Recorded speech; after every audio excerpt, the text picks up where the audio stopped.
بارہا پہلے بھی عرض کر چکا ہوں عقائد کے موضوع پر اور یقین کے موضوع پر.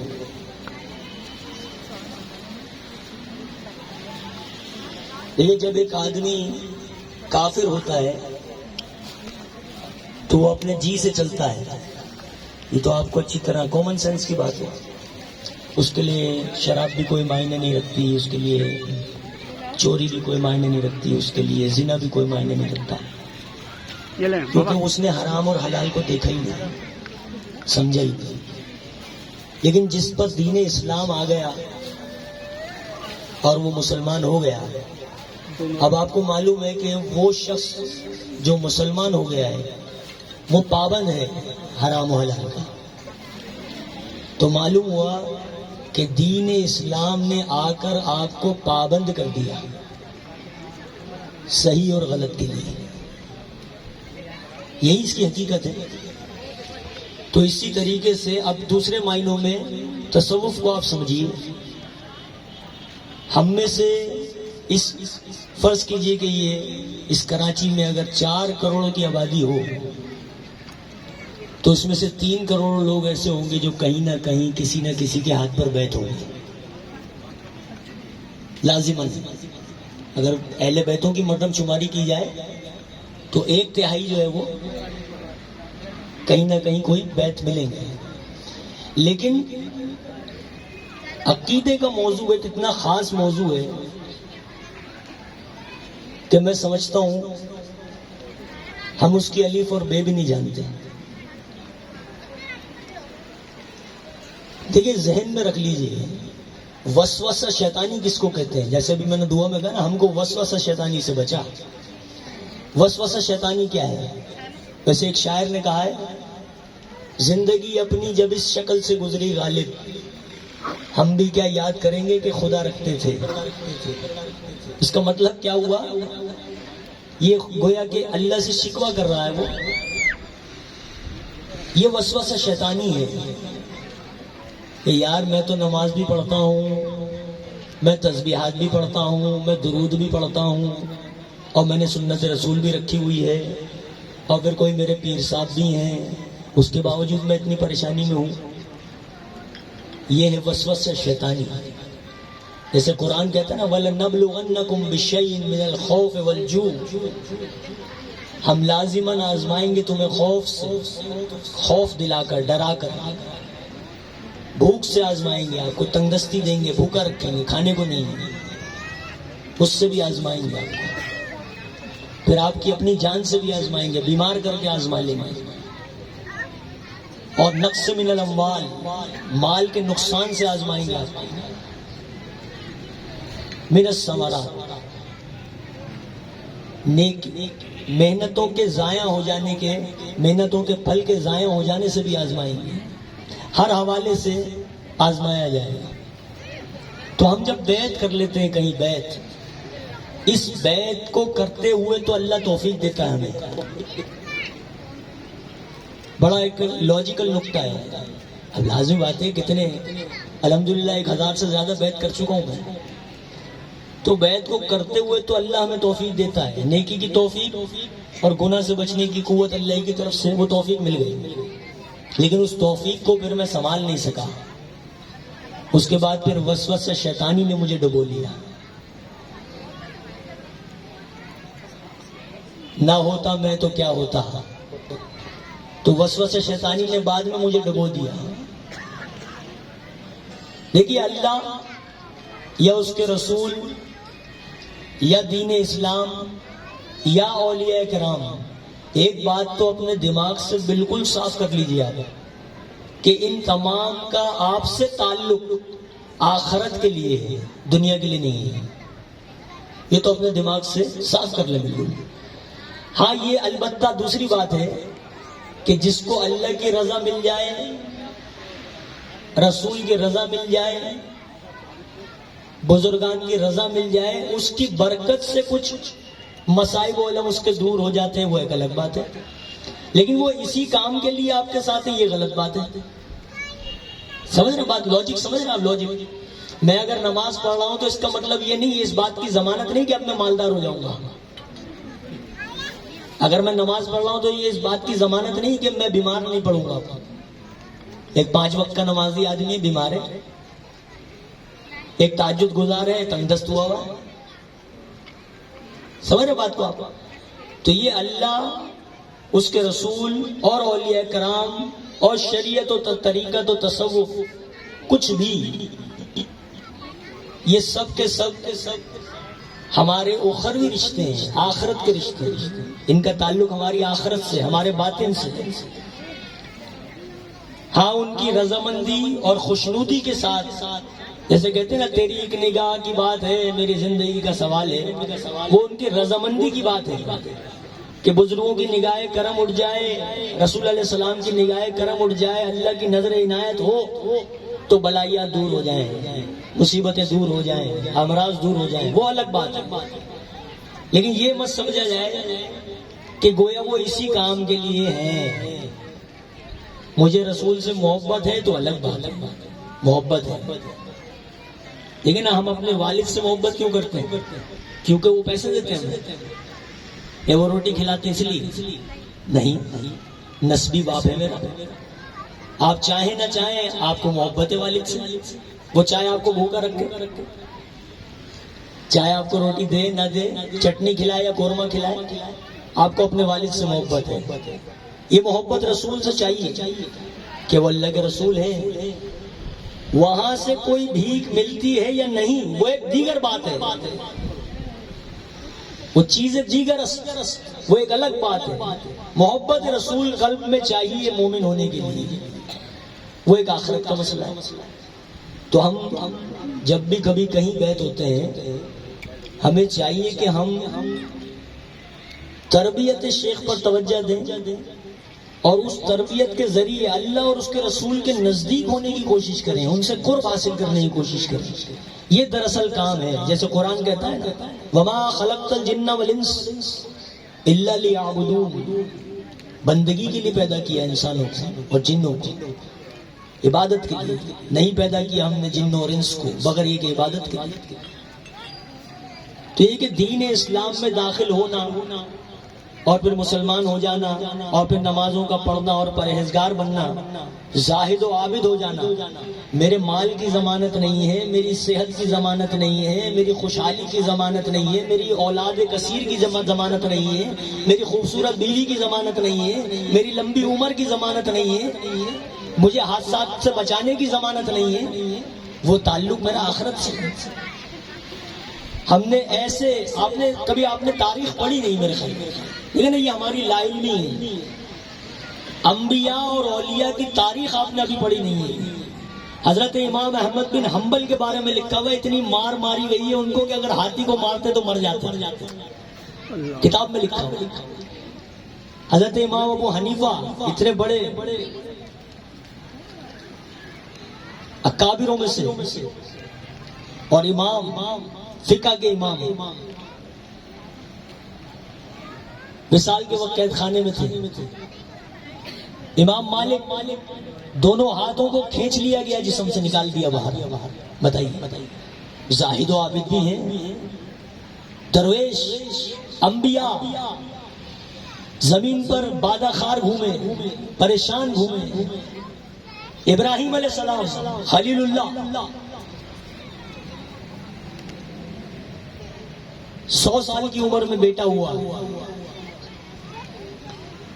100 سال کی عمر میں بیٹا ہوا، ابھی نومولود بچہ ہے. اس ویران ریگستان میں حکم الہی آ گیا ہے، چھوڑ دیجئے بیوی کو بھی اور بچے کو بھی، جائیے آپ. اب ذرا تصور کیجئے اس کو، اس معاملے کو آپ تصور کیجئے. آج کے ٹائم میں اگر ہم کو کوئی حکم الہی دے، فرض کیجئے محال، بفرض محال فرض کیجئے حکم الہی دیا جائے چھوڑ دو اپنی بیوی کو بھی بچے کو بھی، نکلو باہر، کیا آپ نکل سکتے ہیں؟ اس سے زیادہ بربادی اور پریشانی کس بات کی ہے؟ تو بتائیے، انبیاء اور اولیاء جس قدر پریشان اور مصیبت میں اور بیمار اور مشکلات میں گزرے ہیں، تو انہوں نے دین کا کام کیا کیا ہے؟ انہوں نے کیا رضا الہی حاصل کی؟ خلیل اللہ، یونس علیہ السلام مچھلی کے پیٹ میں، کیا وہ نہیں کہہ سکتے تھے اللہ سے یا باری تعالیٰ میں تو آپ کا نبی ہوں، یہ کیا مجھے کیا اس کے اندر ڈال دیا، مجھ سے تو ایسا ہونا ہی نہیں چاہیے تھا حادثہ، میں تو نبی ہوں، بس سند مل گئی ہے مجھے خوشحالی کی۔ ابراہیم علیہ السلام نہیں عرض کر سکتے تھے اللہ سے یا باری تعالیٰ میں خلیل اللہ ہوں، مجھ سے بیٹا چھوڑنے کے لیے کہا جا رہا ہے، کسی اور سے کہہ دو بھائی یہ ذمہ کسی اور، میرے پاس اتنی سختی، میں نے تو سند لے لی نا، خوشحالی کی اور بات منوانے کی سند تو میں لے چکا ہوں، بس میں پیر صاحب بن گیا ہوں، اب جو میں بولوں گا وہ ہونا چاہیے، وہ نہیں ہوگا تو بات خراب ہے، پھر باپ میں مرید ہو گیا ہوں، اب میں جو پیر صاحب کو بولوں وہ آپ نے دیکھا ڈگڈگی، ہم بچپن میں ہم دیکھتے تھے تماشا، شاید جن کی عمر میری جتنی ہوگی انہوں نے ان کو معلوم ہوگا کہ ہم بچپن میں ڈگڈگی دیکھتے ہیں، بیٹا بندر بیٹا ذرا ہاتھ اٹھا کے دکھا بیٹا، وہ ڈگڈگی بجی اور وہ اس نے ہاتھ اٹھا لی، اچھل کے دکھا بیٹا ذرا، ہے نا ایسے دیکھا نا آپ نے، اب تو وہ بندر والے نہیں آتے بیچارے، ان کا دھندا چوپٹ ہو گیا، لیکن یہ کہ ہم نے بچپن میں دیکھ، تو اب ہم بیت ہو گئے ہیں، اب ہم جو پیر صاحب کو ڈگڈگی بجاتے رہے بس پیر صاحب ہاں میں ہاں ملاتے رہے تو پیر صاحب اچھے ہیں۔ یہ بڑی ایک لاجیکل باتیں ہیں جو پتا ہم سوچتے نہیں ہیں، دیکھیں نا جیسے ایک موت ہے، موت سب جانتے مرنا ہوگا، لیکن ہم اپنی نظر سے اس کو اوجھل کر کے رکھتے ہیں، ابھی بعد میں بات کریں گے اس بارے میں، ابھی رک جاؤ، کام دھندا کرنے دو، نوٹ کمانے دو، ابھی یہ موت بہت برحق ہے، وہ ٹھیک ہے بعد میں دیکھیں گے اس کو، ہم اس کو اوجھل کر کے رکھتے ہیں اپنے ذہن سے۔ اسی طریقے سے یہ وہ باتیں ہیں جن کو ہم نے اوجھل کر کے رکھا ہوا ہے، آپ ڈگڈگی بجاتے رہو، میں نے ٹوپی پہن لی ہے، داڑھی رکھ لی ہے، نماز پڑھتا ہوں، بس اب رسول اللہ صلی اللہ علیہ وسلم کو پکار کر جو کہہ دوں وہ ہو جانا چاہیے، اور نہیں ہوا تو میں دل برداشت ہوں۔ اب رسول علیہ السلام مجھے منائے، کتنی بدتمیزی کی بات ہے، سوچیے آپ ذرا سوچیے، گویا ہم یہ چاہتے ہیں عملی اعتبار سے، زبان سے کوئی نہیں کہتا ہوگا، جیسے میں ابھی کچھ دن پہلے بات کر رہا تھا اپنے اہل بیت سے، وَمَن لَّمْ يَحْكُم بِمَا أَنزَلَ اللَّهُ فَأُولَٰئِكَ هُمُ الْكَافِرُونَ، اور جو نہیں فیصلے کرتے قرآن کے دیے ہوئے نازل کیے ہوئے قانون کے مطابق وہ تو کافر ہے۔ اب بتاؤ نمازی بے نمازی کون ہے؟ مسلمان ہے، یہ ہم بات کر رہے تھے اس دن، تو جو نماز نہیں پڑھتا وہ کافروں میں چلا گیا، وہ اپنے آپ کو مسلمان سمجھتا پھر رہا، تو عمل سے ہم کفر پہ چلے گئے، قول سے تو میں نے انکار نہیں کیا نا اللہ کا اس کے رسول کا، تو قولاً تو میں ہو گیا مسلمان، عملاً میں ہو گیا کافر۔ یہ دکھتے کی دو باتیں، تو اسی طریقے سے آپ بس ڈگڈگی بجا دی ہے میں نے، اب ہو جانا چاہیے، تو یہ باتیں ذرا اپنے، یہ بچکانا باتیں ہیں، یہ میچور باتیں نہیں، بردباری، ہر چے بعد آواز۔ رسول علیہ السلام، میں آپ کو ایک اتنی پریشانی کی ایک مثال دوں، پریشانی دیکھیے پریشانی کیا ہوتی ہے۔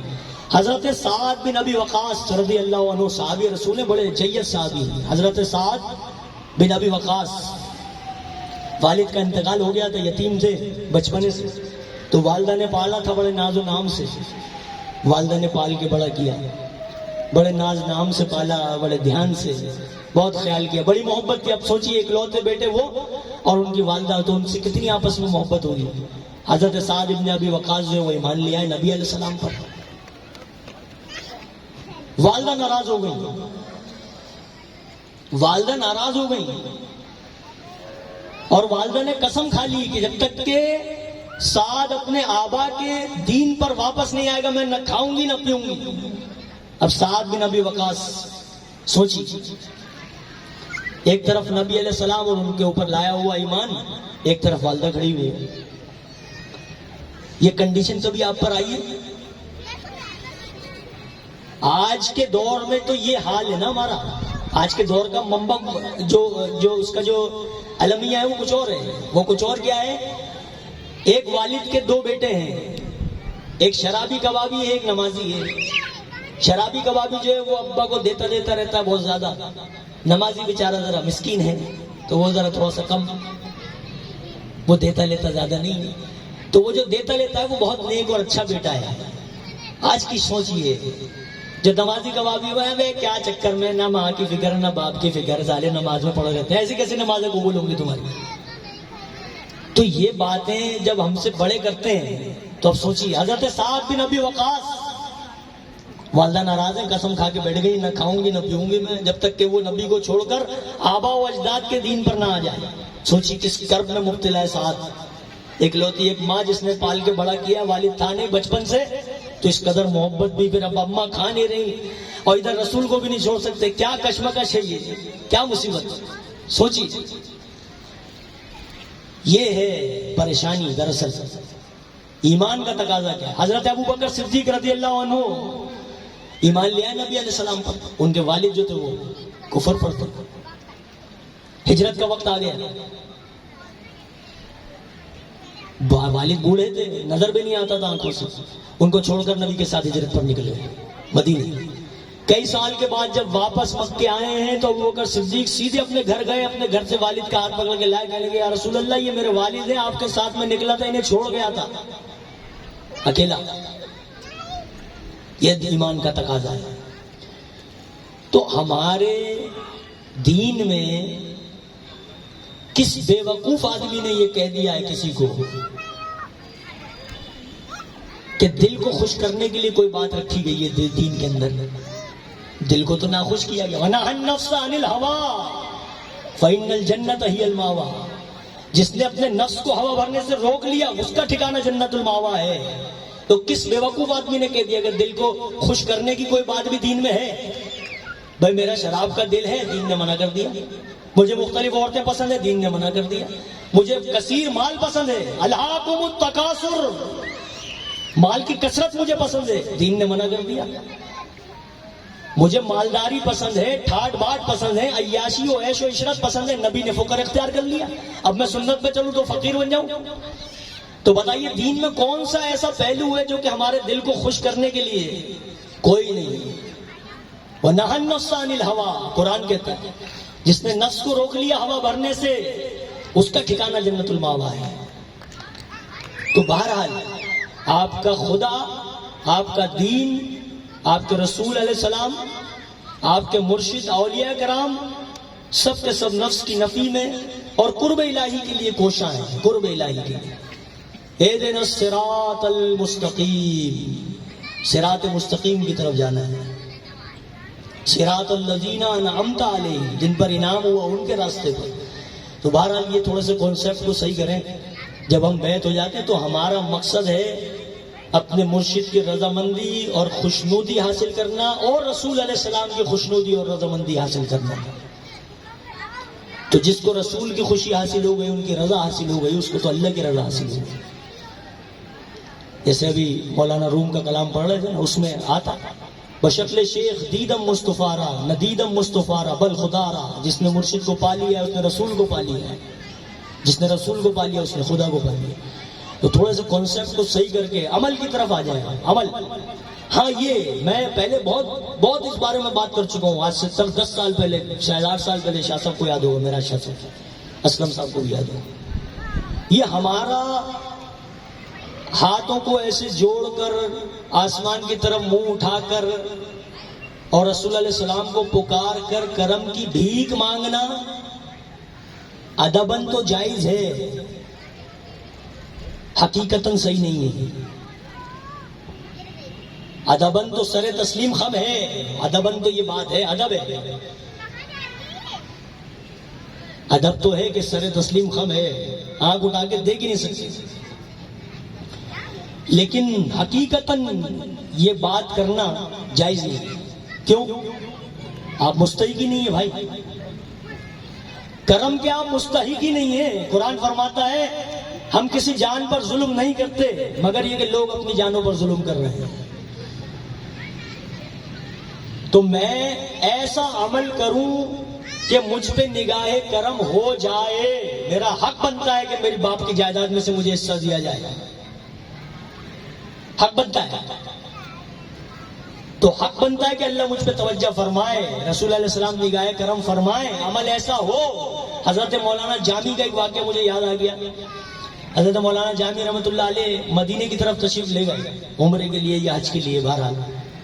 تو اس وقت کے بادشاہ کو حضور علیہ السلام کی زیارت عطا ہوئی. فرمایا حضور علیہ السلام نے, دیکھو اس نام کا ایک آدمی آ رہا ہے, اسے مدینے نہیں آنے دینا, مکے سے اسے واپس کر دو. تاریخی واقعہ لکھا ہوا کتاب میں, مکے سے اسے واپس کر دو. تو بادشاہ سلامت نے اس کو ڈھونڈوایا, ان کو ملوایا. جب ملے تو کہنے لگے دیکھو تمہاری اجازت نہیں مدینے جانے کی, تم مکے سے واپس چلے جانا, وہاں نہیں جانا.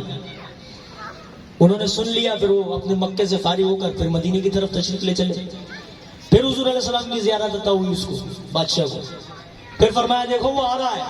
پھر اسے پکڑوایا انہوں نے، بادشاہ نے پکڑوا کر اور اسے قید خانے میں ڈال دیا. میں نے کہا منع کیا تھا ہم نے تمہیں مدینے کی طرف بڑھنے کے لیے.